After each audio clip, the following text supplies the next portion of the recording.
Diascofoot, le miroir du football de la diaspora congolaise.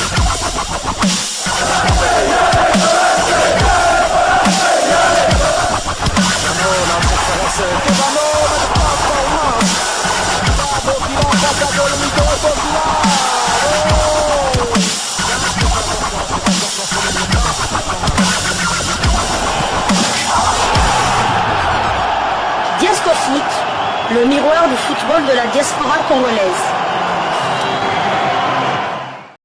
Vous êtes en train de suivre Diascofoot, le miroir du football de la diaspora congolaise. Nous sommes le lundi 27 novembre 2023. Bon début de semaine à tous.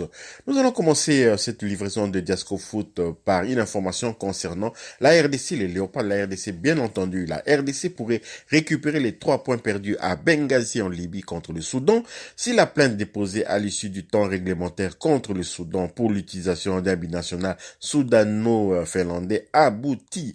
Cette plainte a été déposée auprès de la FIFA car il s'agissait des éliminatoires de la Coupe du Monde 2026, une compétition qui sera organisée par 3 pays de la zone CONCACAF, les États-Unis d'Amérique, le Canada et le Mexique. Le joueur en question s'appelle Yousif Ali, entré en jeu à la 86e minute. Ce joueur, selon des sources sûres, ne détenait pas un passeport soudanais au moment de remplir la feuille de match dans les formalités préalables. Il avait donc présenté son passeport finlandais. S'il s'avérait que les joueurs, par ces faits, ne pouvaient pas participer à cette rencontre, la RDC récupérera les 3 points du match et deviendra d'office leader du groupe B devant le Sénégal. Rendez-vous compte donc. Nous allons maintenant vous laisser entendre quand même la réaction parce que il y a le public congolais qui a appelé quand même parce que cette information vient du journaliste Genovic Mboa de la chaîne de radio, la radio Top Congo FM. Donc il y a des Congolais qui ont appelé pour en savoir un peu plus. Donc, je vous laisse suivre l'audio. C'est en lingala et c'est en français en même temps. Vous savez, les auditeurs, excusez-moi, congolais s'expriment souvent en lingala pour vraiment bien saisir les informations, enfin, pour mieux communiquer. Donc, voilà. Je vous laisse suivre et puis nous allons nous retrouver tout juste après. Il y a RDC contre Soudan. À Kotahikout, on a 86e minute. Mais ce joueur-là, selon des sources très sûres, proches de la Fédération Congolaise de Football Association, a présenté qui passeport naïf finlandais avant match. Parce qu'il y a eu contrôle d'un niveau, il y a vestiaire avant match, et il avait présenté son passeport finlandais. Alors qu'il devait présenter un passeport soudanais. C'est comme ça qu'après match, selon le règlement, pour déposer, la RDC a déposé cette plainte tout simplement parce que le joueur a joué quelques minutes de cette rencontre. Parce que ce gars a quitté, la RDC ne pouvait pas déposer une plainte. Comme à Kotaki, à 86e minute, la RDC a déposé cette plainte et il a fait tout en respectant règles à niveau de la Fédération internationale de football association. Ils ont déposé cette plainte dans les 2 heures qui suivaient le coup de sifflet final de la rencontre et puis ils ont confirmé ça dans les 24 heures après le match. Là, nous attendons peut-être la décision de la Fédération internationale de football association. 085 000 44 40. Allô, bonsoir. Voilà, vous venez de suivre Jonathan Massiala qui répondait en lingala et en français à un auditeur qui avait appelé pour en savoir un peu plus, pour avoir des détails sur la bombe lancée sur la toile par son confrère, le journaliste Genovic Mboa, toujours de Top Congo FM. Nous apprenons malheureusement également que la FIFA avait donné son aval à ces joueurs pour son changement des nationalités sportives et donc il serait éligible pour cette rencontre. Mais le cas qui nous préoccupe est de savoir s'il pouvait s'enregistrer sur la feuille de match avec un passeport finlandais. Devait-il attendre d'avoir un passeport soudanais? C'est sur ce point que nous attendons les éclaircissements de la FIFA et ce n'est pas pour rien que certains de nos joueurs, nos binationaux dans le passé, devaient attendre d'obtenir leur passeport congolais. Je peux citer par exemple le cas de Charles Piquel que nous avions failli perdre lorsqu'il était rentré bredouille de Kinshasa après une panne d'électricité au ministère des Affaires étrangères et qui avait par la suite, il n'avait pas pu participer à une rencontre des Léopards de la RDC. C'est les Léopards de l'époque du sélectionneur Hector Cooper. Donc, par la suite, il n'était plus très chaud pour revenir en sélection. Il aurait donc bien pu jouer avec son passeport suisse si réellement la FIFA permet qu'un joueur avec un passeport étranger puisse jouer, bien que ayant reçu l'aval de cet organisme. Donc voilà, donc si la FIFA donne gain de cause au Soudan, cela fera jurisprudence, justement, ça va faire jurisprudence.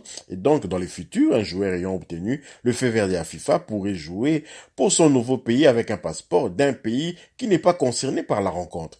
Donc, wait and see, nous espérons juste que la décision sera favorable au Léopard de la RDC, qui pourrait ainsi nous propulser à la première place au classement. Et cette première place au classement, cette éventualité d'une première place au classement du groupe ne fait pas plaisir du côté sénégalais.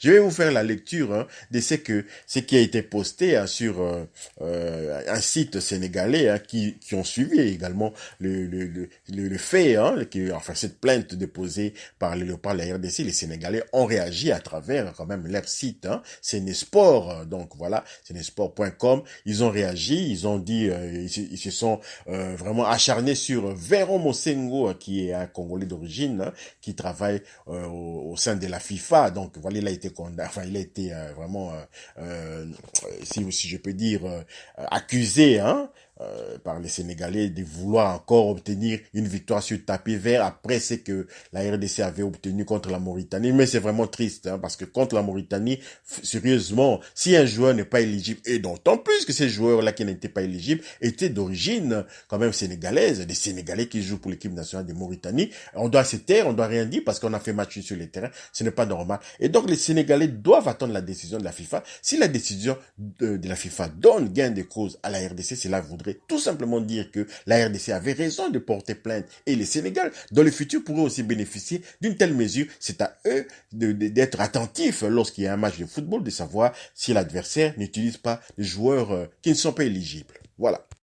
Alors, je vais vous faire la lecture de ce qui se raconte sur le site Sénépost, le site sénégalais, sénépost.com. Il dit ceci à propos de Véron Mosengo. Véron Mosengo Mba, les SG de la CAF, sur qui la RDC s'était appuyée pour voler les 3 points à la Mauritanie, 1-0, et prêt à récidiver face au Soudan. Je suis étonné parce que la RDC n'avait pas perdu en Mauritanie. On avait fait match nul, souvenez-vous, on avait fait match nul contre la Mauritanie avec un arbitrage scandaleux. La Mauritanie avait utilisé des joueurs qui n'étaient pas éligibles, et le score final était sur le terrain, c'était 1 but partout, et donc la RDC avait récupéré les 3 points sur tapis vert. Cela n'a pas pénalisé la Mauritanie, qui s'est quand même qualifiée à cette CAN. Donc, et de poursuivre. Comme le Soudan est un pays arabe, tout comme la Mauritanie, les Congolais veulent s'appuyer sur les Français pour les arnaquer et voler leurs 3 points. C'est après avoir été battus par le Soudan 1-0. Leur subterfuge consiste à miser sur les SG de la CAF, Véron Mosengo Mba. Maître Augustin Senghor devra aussi montre qu'il n'est pas un juriste de salon. Au lieu de s'en prendre à Génération Foot et à Djamba, il gagnerait à tout faire que les résultats sur le terrain soient respectés et que surtout la RDC n'arnaque pas le Soudan en confisquant leurs 3 points. Voilà qui est vraiment triste et malheureux, de tels propos d'un site sérieux quand même. Sénépost, c'est un site que nous suivons également. Donc voilà, ils sont en train d'insulter carrément, de salir la réputation de Véron Mosengo, qui n'est pas encore intervenu dans cette affaire, et c'est une réserve déposée par la RDC au niveau de la FIFA. Donc c'est la FIFA qui va voir avec les officiels de ces matchs si réellement ces joueurs s'étaient enregistrés avec un passeport finlandais. Ce n'est pas à Véron Mosengo de venir s'ingérer dans ces affaires. Donc on va voir, là c'est un procès d'intention, et même moi à la place de Véron Mosengo, je pourrais même porter plainte à ces sites qui salissent son nom, qui salit également la réputation de tout un pays, la RDC, et qui va même plus loin en insinuant que c'est un complot contre des pays arabes, des choses comme ça, des pays musulmans. C'est vraiment triste. Voilà tout ce qu'on pouvait dire un peu dans ces dossiers, dans les dossiers Youssif Ali, c'est un joueur soudano-finlandais qui a joué quand même la rencontre RDC la rencontre Soudan contre RDC, c'était à Benghazi, en Libye, car vous savez, le Soudan ne peut pas accueillir de matchs pour le moment sur son territoire, et je ne sais pas si leur stade est également homologué par la FIFA. Si vous avez aimé ce numéro de Diasco Foot, on vous donne juste des éclaircissements sur cette affaire, parce que c'est une bombe lancée par le journaliste Genovic Mboambaya des Top Congo FM, et on aimerait savoir si éventuellement la RDC pourrait récupérer les 3 points, ce qui nous donnerait 6 points à la tête du classement, à 2 points de plus que les Sénégal, avant d'aller du côté justement de Dakar, où on pourrait se contenter même d'un match nul pour maintenir ces 2 points d'écart et ensuite les accueillir à Kinshasa pour pouvoir vraiment tenter une victoire qui va placer vraiment la RDC à 5 points du Sénégal. Jugez quand même que cela ne serait pas une mauvaise chose. Merci quand même de liker, merci d'également commenter, laissez vos commentaires, merci d'activer la petite cloche de notification, elle vous permettra de ne pas manquer les prochaines vidéos que nous allons mettre en ligne. Merci également de vous abonner pour ceux qui ne sont pas encore abonnés à Diasco Foot, les miroirs du football de la diaspora congolaise. Diasco Foot vous souhaite une fois de plus un bon début de semaine et vous dit au revoir.